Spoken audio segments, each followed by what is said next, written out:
اللہ تعالیٰ نے انسان کے اندر دو چیزیں ودیعت فرمائی ہیں. ایک ہے انسان کا دل اور ایک ہے انسان کا نفس. انسان کے دل کے اندر اللہ تعالیٰ نے جذبہ رکھا ہے، برائی کا جذبہ، بھلائی کا جذبہ، بدلہ لینے کا جذبہ، معاف کرنے کا جذبہ. یہ تمام چیزیں اللہ تعالیٰ نے انسان کے دل میں رکھا ہے. اور ایک ہے نفس. نفس کے اندر اللہ تعالیٰ نے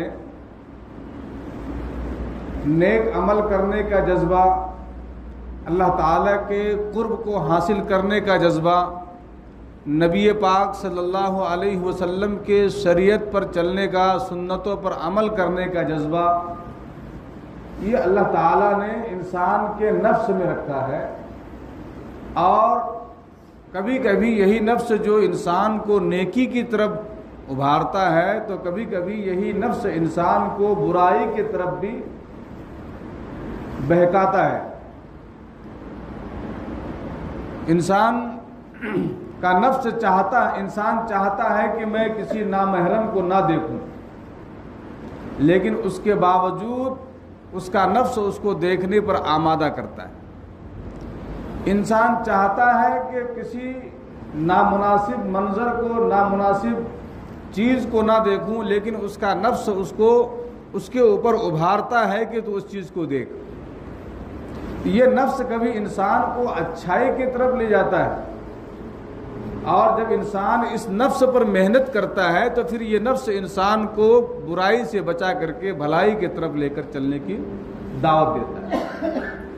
یہی وجہ ہے کہ اہل اللہ اور اولیاء اللہ اور اکابرین نے اس نفس کو کچلنے کی بہت زیادہ محنت کی ہے. اس نفس کو انسان جتنا کچلے گا، جتنا مارے گا، اتنا ہی انسان کامیاب ہوگا. نفس کو مارنے کا کیا مطلب؟ ایسا نہیں ہے کہ جیسے انسان کو مر گیا تو وہ ختم ہو گیا، کسی جانور کو ذبح کر دیا تو وہ ختم ہو گیا. تو کیا انسان کے نفس کو ذبح کرنا پڑے گا یا مارنا پڑے گا؟ ایسا نہیں ہے، بلکہ نفس کو مارنے کا مقصد یہ ہے کہ ان کو اتنا کمزور کر دیا جائے کہ وہ گناہ کی دعوت دینے کے قابل نہ رہے، وہ انسان گناہ پر آمادہ ہی نہ ہونے پائے. اسی لیے صوفیاء کرام کے خانقاہوں میں جب جو مریدین آتے تھے، اب تو خانقاہوں کا زمانہ ناپید ہوتا جا رہا ہے، چیدہ لوگ خانقاہ میں بیٹھے ہوئے ہیں، ورنہ وہ زمانہ تھا جہاں سے اسلام پھیلا ہے. شیخ عبد القادر جیلانی رحمۃ اللہ علیہ کی خانقاہ، خواجہ معین الدین چشتی رحمۃ اللہ علیہ کی خانقاہ، شاہ عبد القادر رائے پوری رحمۃ اللہ علیہ کی خانقاہ، سمجھے، حیرت تھانوی رحمۃ اللہ علیہ کی خانقاہ، حیرت گنگوہی کی خانقاہ، حیرت شیخ مفتی عبد القدوس گنگوہی رحمۃ اللہ علیہ کے خانقاہ. بے شمار خانقاہیں ہیں جس سے اسلام پروان چڑھا ہے، جس کے فیض سے اس کے فیض یافتگان جب باہر نکلے ہیں تو لوگوں کو اسلام کی وہ دعوت دی ہے کہ دنیا کا کایا پلٹ گیا اور دنیا شزدر اور حیران رہ گئی کہ اسلام ہندوستان میں کیسے غالب ہو گیا. حیرت تھانوی رحمۃ اللہ علیہ کے متعلق آتا ہے، حیرت تھانوی رحمۃ اللہ علیہ کے خانقاہ میں جب کوئی آدمی آتا تھا تو حیرت تھانوی کے خانقاہ میں یہ اصول لکھا ہوا تھا کہ عشاء کے بعد بات کرنا منع ہے. ایک صاحب جو ہے حیرت تھانوی کی خدمت میں آئے اور حیرت نے کہہ دیا کہ بات کم کیا کرو. انہوں نے اپنے شیخ کی بات کو اتنا اپنے پلے سے باندھ لیا کہ وہ کبھی گفتگو ہی نہیں کرتے تھے، اشارے سے بات کرتے. کئی سال گزرنے کے بعد تھانہ بھون میں یہ بات مشہور ہو گئی تھی کہ حضرت کا جو یہ خادم ہے، یہ جو مرید ہے، یہ گونگا ہے. لیکن جب حضرت کا رنگ اس کے اوپر چڑھ گیا، حضرت تھانوی رحمۃ اللہ علیہ نے ایک بار بلایا اور بلا کر کے کہا کہ آپ کل سے فجر کی نماز کے بعد درس قرآن دیں گے. جب انہوں نے درس قرآن شروع کیا تو تھانہ بھون میں یہ مشہور ہو گیا کہ حیات تھانوی کا یہ کرامت ہے کہ گونگا بھی بولنے لگا. حیات مفتی شفیع صاحب رحمۃ اللہ علیہ اکابر دیوبند میں بڑی اونچی ہستی ہے.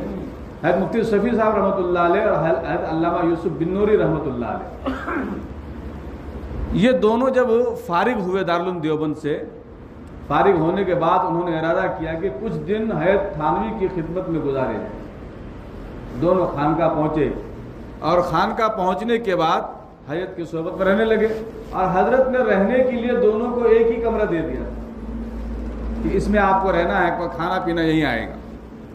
اب دونوں چونکہ عالم تھے، نئے نئے پڑھ کر آئے تھے، اور جب انسان نیا پڑھ کے آتا ہے تو اس کا علم تازہ ہوتا ہے، علم زور مارتا ہے، مباحثے شروع ہو جاتے ہیں. عشاء کی نماز کے بعد جب فارغ ہوئے کسی مسئلے پہ بحث شروع ہو گئی، دونوں اپنے دلائل دینے لگے. تو خانقاہ کا جو خادم تھا بوڑھا شخص وہ آیا، اس نے کہا کہ حضرت کا حکم ہے کہ عشاء کے بعد آپ لوگ بات نہ کریں. تو چلے گئے. یہ لوگ تھوڑی دیر خاموش رہے، پھر کسی مسئلے پہ بحث شروع ہو گئی. مسئلہ ایسا ہے کھجاتا ہے آدمی کو، سمجھے، کھجلی ہوتی رہتی ہے.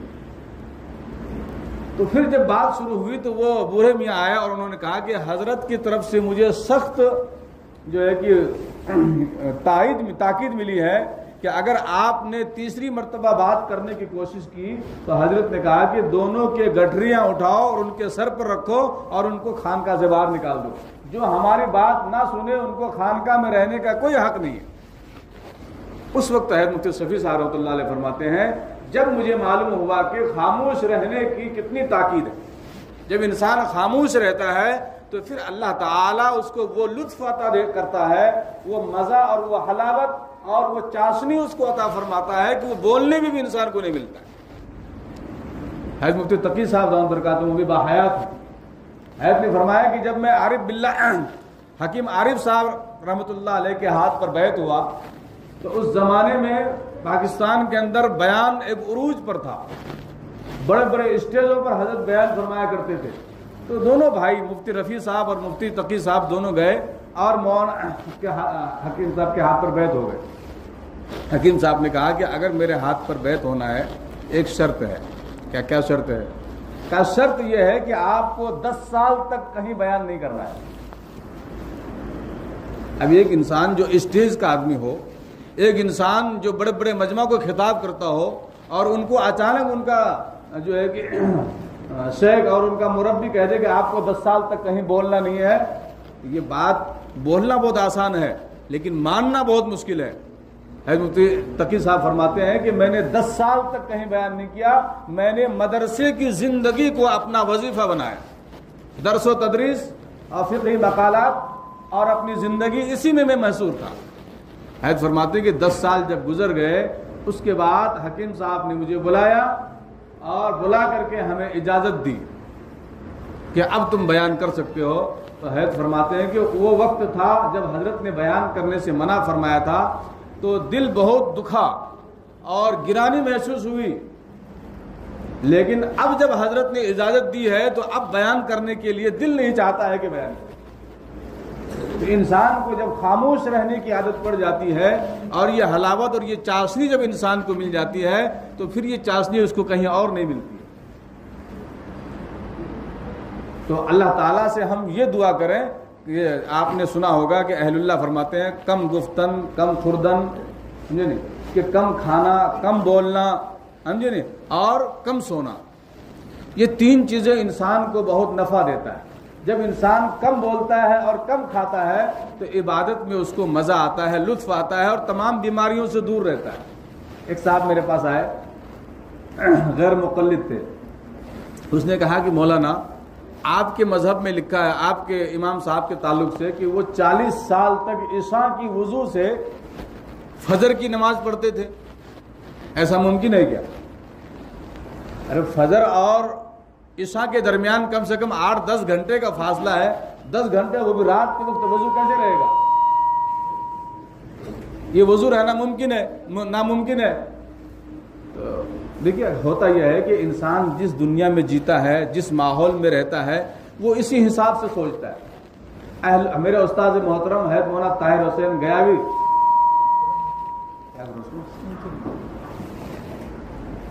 رحمت اللہ علیہ فرمایا کرتے تھے کہ بڑوں کو سمجھنا ہے تو بڑوں کی بات بڑوں کے انداز میں سمجھنا پڑے گا، ان کی بات کو ہم ہمارے انداز میں نہیں سمجھ سکتے۔ کیوں؟ اس لیے کہ امام اعظم ابو حنیفہ رحمۃ اللہ علیہ 24 گھنٹے میں 2 بادام کھاتے تھے۔ اب جو آدمی 24 گھنٹے میں 2 بادام کھائے گا اس کا وضو بار بار ٹوٹے گا کیا؟ اور جو آدمی 24 گھنٹے میں 48 کلو کھائے اس کا وزن رہے گا؟ اگر کہیں مل جائے دعوت پھگڑ کی تو پھر تو پورا مسکال اپنے باپ کا، سمجھے، اور لاؤ ترا کھیر بھی لاؤ تو تھوڑا مٹھا بھی لاؤ تو تھوڑا پلا بھی لاؤ۔ جو آدمی اپنے پیٹ کو جہنم بنا لے اس کا وضو رہے گا، یا وہ جو آدمی 24 گھنٹے میں 2 کھجور 2 بادام کھائے گا اس کا وضو رہے گا؟ بڑوں کو سمجھنا ہے تو بڑوں کو بڑے انداز میں سمجھانا پڑتا ہے۔ ارے بھائی کم افطار کیسے ہوگا، کم سونا کیسے ہوگا؟ جب آپ اہل اللہ کی صحبت میں بیٹھیں گے، اہل اللہ کی آپ جو ہے کہ باتوں پر عمل کریں گے تو پھر آپ کے لیے عمل کرنا آسان سے آسان تر ہو جائے گا۔ اسی لیے میرے دوستو سب سے بڑی بات یہ ہے کہ ہم کو یہ چاہیے کہ ہم اللہ والوں کی صحبت اختیار کریں۔ جب ہم اللہ والوں کی صحبت اختیار کریں گے تو ہماری زندگی میں جو ہے نا جو زنگ آیا ہے وہ زنگ دور ہوگا۔ آج ہو رہا کیا؟ آج کل دیکھو یوٹیوب پر بیان کی کمی ہے کیا؟ آپ خالی ایک بیان ڈالو 1000 بیان آ جائے گا، لیکن اس بیان سے آپ کو کوئی فیض نہیں ملنے والا۔ جب تک آپ کسی کی بات کو دل کے کانوں سے نہیں سنیں گے، عمل کی نیت سے نہیں سنیں گے، اس وقت تک ہماری دل کی دنیا وہ بدلنے والی نہیں ہے۔ امام شافعی رحمۃ اللہ علیہ کے زمانے میں خلیفہ گزرے ہیں، بادشاہ گزرے ہیں، کتابوں میں واقعہ لکھا ہے کہ بادشاہ ایک دن باہر سے آیا، اور ہوتا ہے کہ انسان جب باہر سے آتا ہے تو بیوی بچوں پہ محبت زیادہ ہو جاتی ہے۔ وہ آیا، بیوی سے بات کرنے کی کوشش کیا، بیوی انکار کر رہی ہے۔ یہ بیچارہ بیوی سے محبت کرنے کی کوشش کر رہا ہے، وہ بیچاری انکار کرنے پہ تلی ہوئی ہے۔ اسی درمیان میاں بیوی کے درمیان نوک جھونک ہو گیا۔ تو بیوی جب غصے میں آئی تو بیوی نے کہا کہ اے جہنمی ہٹ یہاں سے۔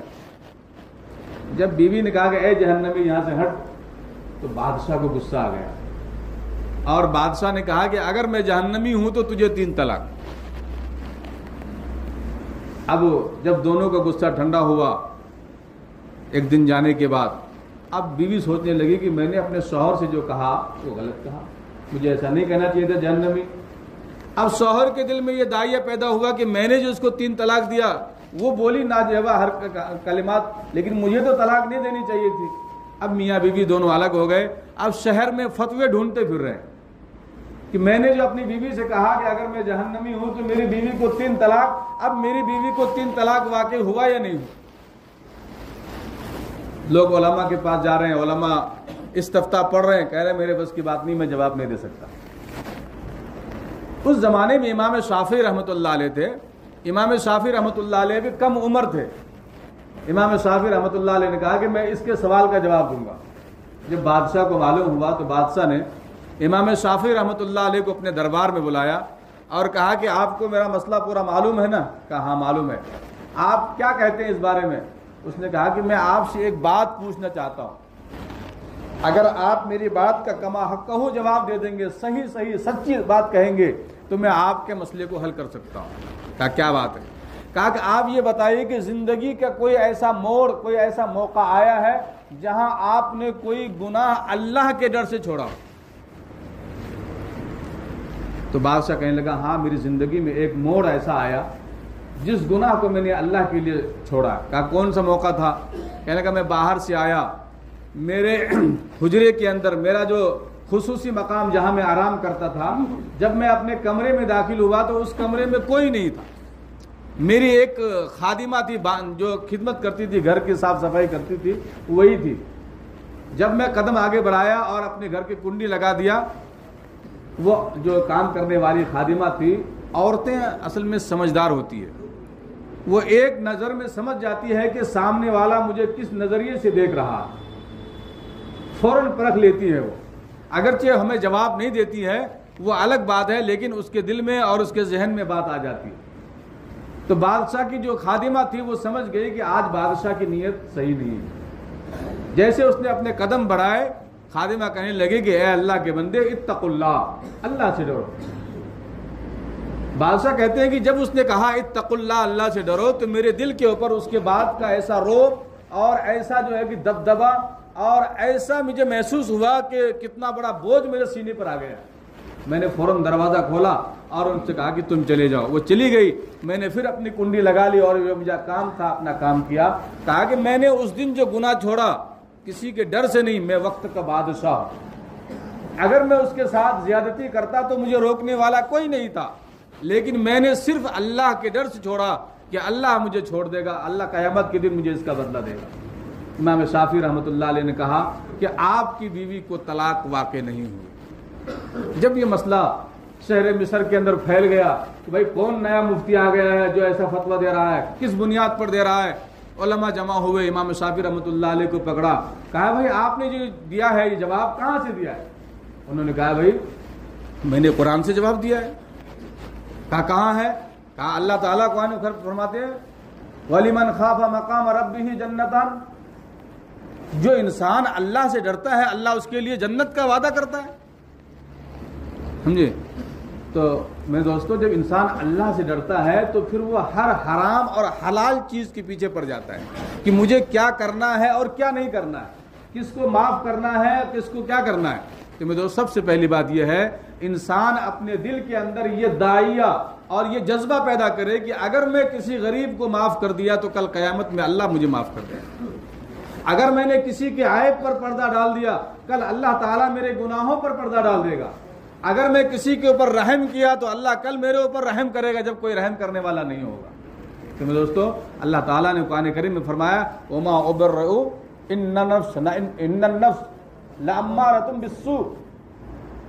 نفس کی 3 قسمیں ہیں. ایک ہے نفس امارہ. یہ نفس امارہ ایسا ہے انسان چاہتا ہے پوری دنیا میں میری بادشاہت ہو, میرے علاوہ کوئی نہ ہو, میں جو کہوں بس وہی صحیح. میں وہ کسی کے زبان سے اپنے خلاف سننا نہیں چاہتا ہے. یہی وجہ ہے کہ اس کو اللہ تعالیٰ نے پسند نہیں فرمایا ہے. دراصل یہ انسان اللہ سے مقابلہ کر رہا ہے کہ میں تیرے مد مقابل. اور ایک ہے انسان کا نفس لوامہ, جس میں ہم سب آتے ہیں. ہم کبھی گناہ کر لیتے ہیں, تھوڑی دیر کے بعد احساس ہوتا ہے ہمیں نہیں کرنا چاہیے تھا, پھر ہم توبہ بھی کر لیتے ہیں. اور ایک ہوتا ہے نفس مطمئنہ. انسان جب مطمئنہ پر پہنچ جاتا ہے, انسان اپنے نفس کو کچل کر جب اس مقام پر پہنچتا ہے, پھر اس کا نفس اس لائق نہیں رہتا ہے کہ اس کو گناہ کی دعوت دے. یہ مقام ہر انسان کو حاصل نہیں ہوتا ہے. یہ نفس مطمئنہ انسان کو اس وقت حاصل ہوتا ہے جب انسان اہل اللہ کی صحبت میں اپنے آپ کو فنا کر دیتا ہے. جمعہ کا دن وقت کم ہوتا ہے, ورنہ آپ کو بتاتا کہ نفس مطمئنہ کیسے حاصل ہوتا ہے, اس کے اسباب کیا ہیں اور اس کے مراحل کیا ہیں. اللہ تعالیٰ سے دعا کیجیے کہ اللہ تعالیٰ ہم کو اللہ کے نبی صلی اللہ علیہ وسلم کی سنت پر عمل کی توفیق عطا فرمائے, اور اللہ تعالیٰ ہمیں ایک دوسرے کو معاف کرنے کی توفیق عطا فرمائے, ایک دوسرے سے محبت کرنے کی توفیق عطا فرمائے. آج ایسا ہو گیا نا, ہم ایک دوسرے کی صورت دیکھ کر کے ایسا دل چراتے, نہیں کرنا چاہیے. اور اس پر بھی اس لیے کہ اللہ نے فرمایا وما خلقتک بیدی, اے انسانوں تمام جسم کو میں نے کن کہہ کر بنایا, لیکن تیرے چہرے انور کو میں نے اپنے ہاتھوں سے بنایا. اور جس کو اللہ اپنے ہاتھوں سے بنایا ہے اس چیز سے انسان کو نفرت نہیں ہونی چاہیے. اللہ تعالی ہم سب کو عمل کی توفیق عطا فرمائے. وآخر دعوانا ان الحمد للہ رب العالمین. سنت پڑھ